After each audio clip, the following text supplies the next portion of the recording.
Assalamu alaikum dear students. Welcome to Modern Physics course lecture number 26. I'm Dr. Parvez Ahmed. In this lecture we will discuss about the Rutherford scattering experiment. So आइए आज के lecture की तरफ जाते हैं. Lecture का उन्वान है Rutherford scattering experiment. ठीक है. So scattering experiment help us to study matters too small to be observed directly. अच्छा, पहले जब हम बात करते हैं स्कैटरिंग एक्सपेरिमेंट के बारे में, तो एक क्वेश्चन जहन में आता है कि why we do the scattering experiments. ठीक है. और ये जो स्कैटरिंग एक्सपेरिमेंट्स है, इसका फ़ायदा क्या है या इसका पर्पस क्या है. ठीक है. पहले हमें ये जानना ज़रूरी है. यहाँ पर हम ये बताने की कोशिश करेंगे कि हम स्कैटरिंग एक्सपेरिमेंट क्यों करते हैं और किस लिए करते हैं. स्कैटरिंग एक्सपेरिमेंट्स हम इसलिए करते हैं because it help us to study matters too small to be observed directly.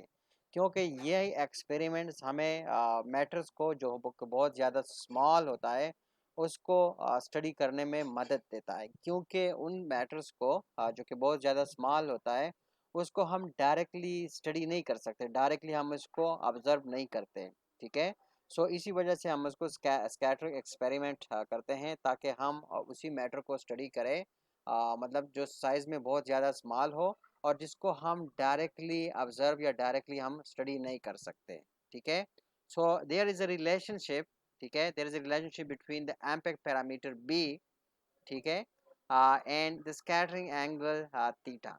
ठीक है. कि हम स्कैटरिंग एक्सपेरिमेंट में बेसिकली हम करते हैं क्या है कि we bombard alpha particles on a target nucleus. ठीक है. एक टारगेट न्यूक्लियस पे हम क्या करते हैं, अल्फा पार्टिकल्स बम्बार्ड करते हैं और वो जो अल्फा पार्टिकल्स है that been scattered through an angle theta. ठीक है. और जिस एंगल पे वो अल्फा पार्टिकल्स स्कैटर हो जाते हैं after being with impact with the target nucleus. ठीक है.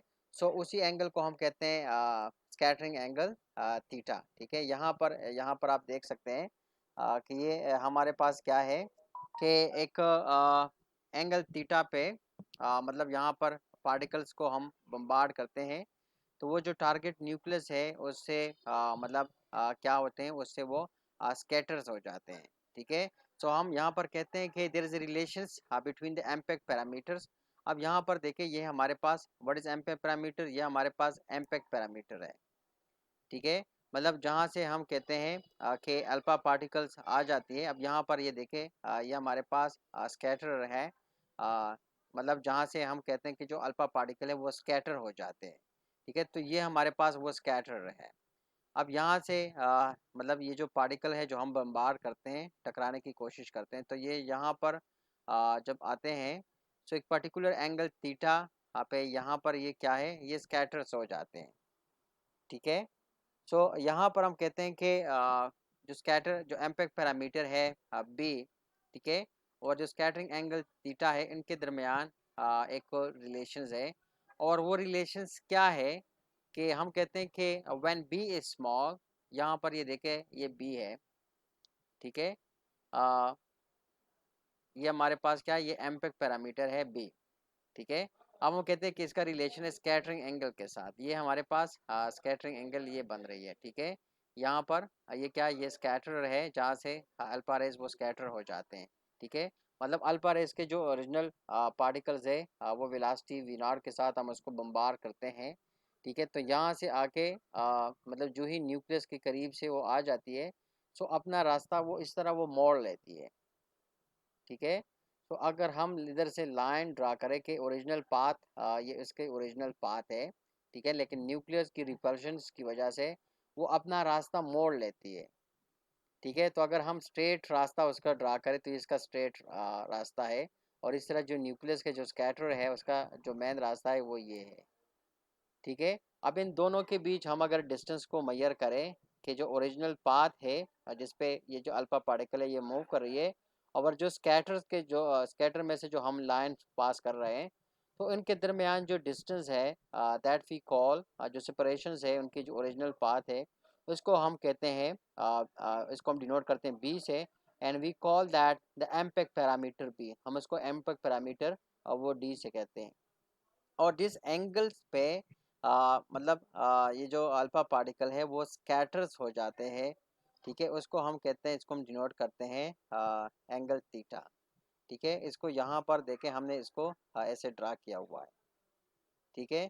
कि अगर हम इस पॉइंट को मतलब ये पॉइंट कंसिडर करें, ठीक है, कि यहाँ से मतलब ये मतलब आ रहा है, ठीक है, या ये एंगल थीटा है, इसको हम यहाँ से मतलब चूंकि ये लाइन हमारे पास, ये वाला लाइन और ये वाला लाइन ये पैरेलल है, सो इसी तरह बाय एंगल फार्मूला और बाय ट्रायंगुलर प्रॉब्लम्स, या जो ट्रायंगुलर प्रॉब्लम्स है हमारे पास, उसकी मदद से हम इसका इक्वल एंगल यहाँ पर ड्रा कर सकते हैं, ठीक है। और similarly we can draw this line as well, ठीक है। So impact parameters we can draw it here as well, ठीक है, कि ये हमारे पास ये एम्पेक पैरामीटर है।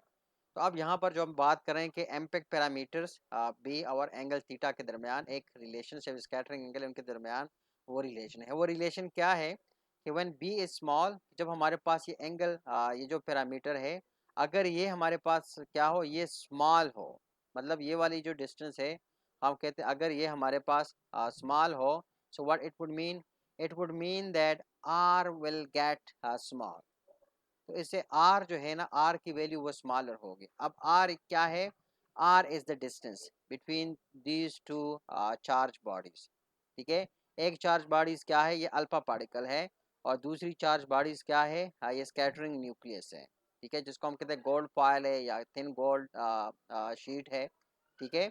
अब ये है, तो अगर हम कहते हैं कि ये एम्पेक्ट पैरामीटर ये स्मॉल है, तो इसका मतलब क्या होगा कि ये वाली जो डिस्टेंस है R, it will be small, ठीक है, इसकी वैल्यू स्मॉल होगी।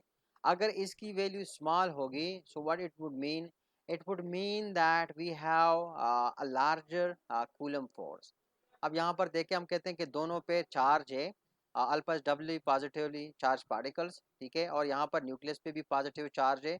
तो अगर हम कहते हैं कि एम्पेक्ट पैरामीटर इसकी वैल्यू स्मॉल है, सो इट्स मीन दैट कि आर की वैल्यू स्मॉल है। अब आर की वैल्यू स्मॉल है, सो इसका मतलब होगा कि जो कूलम फोर्स है इट विल गेट लार्ज, ठीक है, मतलब उसकी जो मैग्नीट्यूड होगी वो लार्ज होगी, या उसकी हाई वैल्यू हमारे पास होगी, ठीक है। So in that point of view theta can be large and the particle can be repelled backward, ठीक है। और इसी तनाजुर में हम कह सकते हैं कि अगर ये हमारे पास ये डिस्टेंस स्मॉलर होगा, तो आर की वैल्यू जो है ना वो स्मॉलर होगी, कूलम फोर्स ज़्यादा होगा, और कूलम फोर्स ज़्यादा होने की वजह से जो एंगल थीटा है, एंगल थीटा की जो वैल्यू होगी वो हमारे पास वो लार्जर होगी, ठीक है। थीटा की वैल्यू लार्जर होगी, और द पार्टिकल जो है particles can be repel backward. तो इसका मतलब होगा कि इसी कंडीशंस में हम ये कहेंगे कि जो पार्टिकल्स है वो रिपेल होगा, and repel where it will be repel back, ठीक है। सो एम्पेक पैरामीटर जो बी है, इट हैज़ अ वैल्यू, ठीक है, mathematical value that's been derived by considering these conditions। Total जो डेरिवेशन है that is given inside the book, पर हम इसमें नहीं जा रहे, हमारे कोर्स का वो हिस्सा नहीं है। हम यहाँ पर इस वजह से हमने डायरेक्ट रिलेशन दी है। If you are interested, so is given inside your book, book के अंदर वो मेंशन है। So the impact parameter B, इसकी जो वैल्यू है that is given by equal to z1 z2 e square, ठीक है। अब z1 यहाँ पर हमारे पास क्या है, z1 is basically for the alpha particle and z2 is the scatter nucleus, ठीक है। e square is basically the charge on these two, ठीक है, divided by 8 pi epsilon naught k cotangent theta by 2, ठीक है, cotangent theta over 2, या cotangent half angle, ठीक है, और कोटेंजेंट हाफ थीटा, मतलब जो आपको सही लगे उस तरह आप उसको प्रोनाउंस कर सकते हैं। अब इसी इक्वेशन के अंदर all other quantities they are been known. So as per the K, so what is के, सो के मींस काइनेटिक एनर्जी। के यहाँ पर क्या है, काइनेटिक एनर्जी है अल्फा पार्टिकल्स की। यहाँ पर ये क्या है, this is been the kinetic energy of the alpha particle. So any particle inside the circle. अब यहाँ पर देखें कि हम कह रहे हैं कि एक प्लक्स आ रही है, और ये प्लक्स यहाँ पर इस सर्कल में से पास कर रही है। So any particles inside the circle of area pi b naught square will be similarly scatters. ठीक है, कि मतलब जितने भी हमारे पास मतलब पार्टिकल्स आएंगे इस सर्कल में से, ठीक है, और इस सर्कल का एक एरिया हमारे पास है पाई बीनार स्क्वायर। यहाँ पर हम कहते हैं कि इस सेंट्रल पॉइंट से ये जो स्कैटर न्यूक्लियस है इससे सीधा एक लाइन गुजरती है।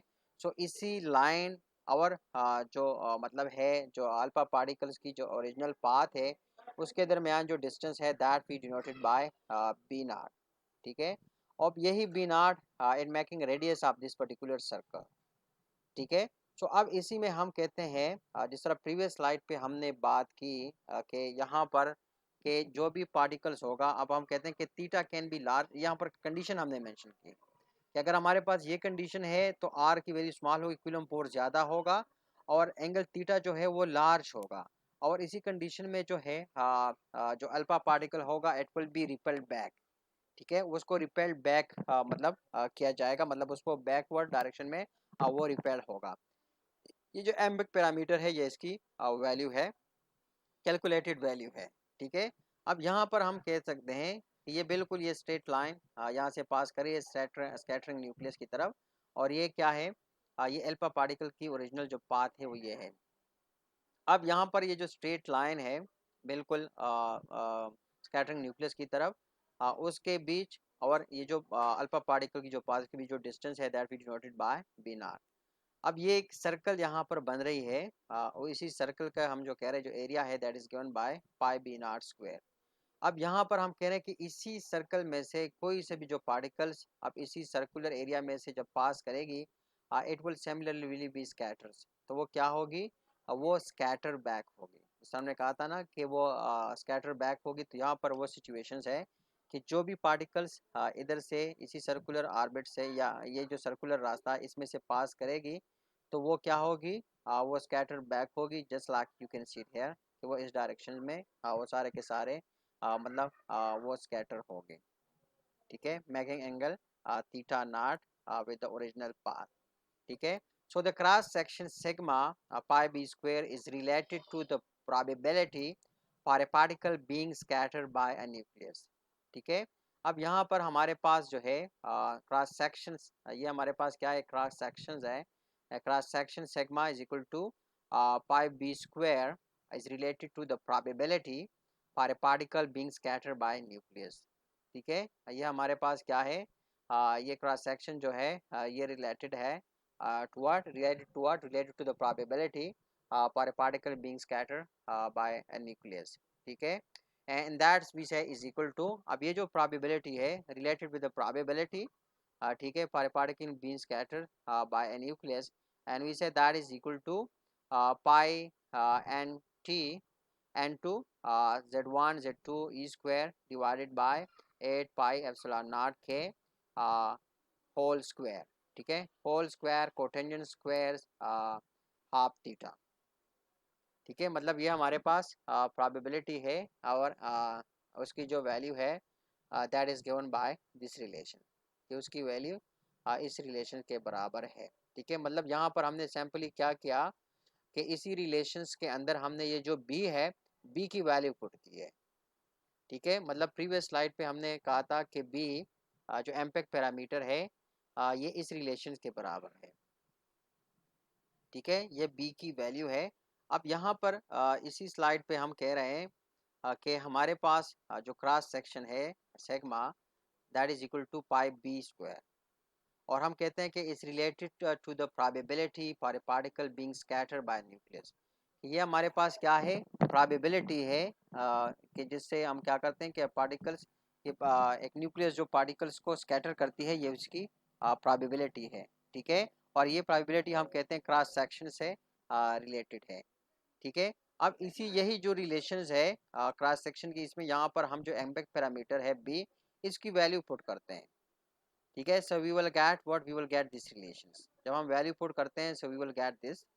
ठीक है, ये रिलेशन हमारे पास वो आ जाता है। ठीक है, so the fractions of the incident particles scatter is given by f is equal to target area exposed by the scatters divided by total target area। ठीक है, अब ये हमारे पास क्या है, ये हमारे पास रिलेशंस है relation for what? Relation for the fraction of the incident particle scatter.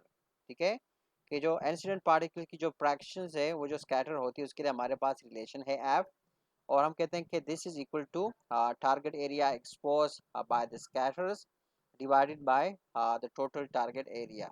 ठीक है, so the number of scattering nuclei per unit area is equal to क्या है? अब इसके लिए हमारे पास रिलेशन है number of scattering nuclei per unit area, that is N T is equal to around N A N M T divided by M with the subscript जी. ठीक है, be remember this should be atom पर atom पर centimetre square, क्योंकि यहाँ पर हम कहते हैं कि नंबर ऑफ स्कैटरिंग न्यूक्लाई. ठीक है, number of scattering nuclei per unit area, ये हमारे पास नंबर ऑफ स्कैटरिंग न्यूक्लाई है पर यूनिट एरिया. ठीक है, so that's why we say that the unit is atom और centimetre square. So in actual experiments, a detector is positioned from uh, theta to theta plus d theta that correspond to incident particles between b and b plus db. ठीक है, अब यहाँ पर देखें कि ये हमारे पास सिचुएशंस है. ठीक है, अब ये हमारे पास सिचुएशंस है. अब हम कहते हैं कि जब हम एक्चुअल एक्सपेरिमेंट करते हैं तो हम क्या करते हैं? एक डिटेक्टर्स को यूज़ करते हैं. ठीक है, और वो जो डिटेक्टर्स है उसकी पोजीशंस को हम चेंज करते रहते हैं. ठीक है, detector is positions from theta to theta plus D theta. मतलब एक इनिशियल वैल्यू पे हम डिटेक्टर्स को क्या करते हैं? डिटेक्टर्स को लेते हैं और फिर इसको हम उसके साथ ही एडिशनली उसकी जो पोजीशंस है वो चेंज करते रहते हैं. यहाँ पर देखें, ये हमारे पास थीटा की ओरिजिनल जो पोजीशंस है. ठीक है, that is given by theta, ये थीटा की पोजीशंस है. ठीक है, और इसके साथ ये वाली यहाँ से लेकर यहाँ तक जो पोजीशंस है that is been denoted by D theta. ठीक है, तो यहाँ पर एक हम कहते हैं कि थीटा, दूसरे हमारे पास डी थीटा है. ठीक है, तो यहाँ से हम कहते हैं कि डिटेक्टर्स को हम पोजीशंस करते हैं through theta to theta plus D theta that corresponds to incident particles between B and B plus D B. तो जब हम डिटेक्टर को पोजीशन करते हैं तो ये बेसिकली हम कहते हैं करस्पॉन्ड होता है ये जो एम्पेक्ट पैरामीटर है B from B to B plus D B. मतलब ये जो एरिया है, ठीक है, ये क्या है? यहाँ से लेकर यहाँ तक बी है और ये डी बी है.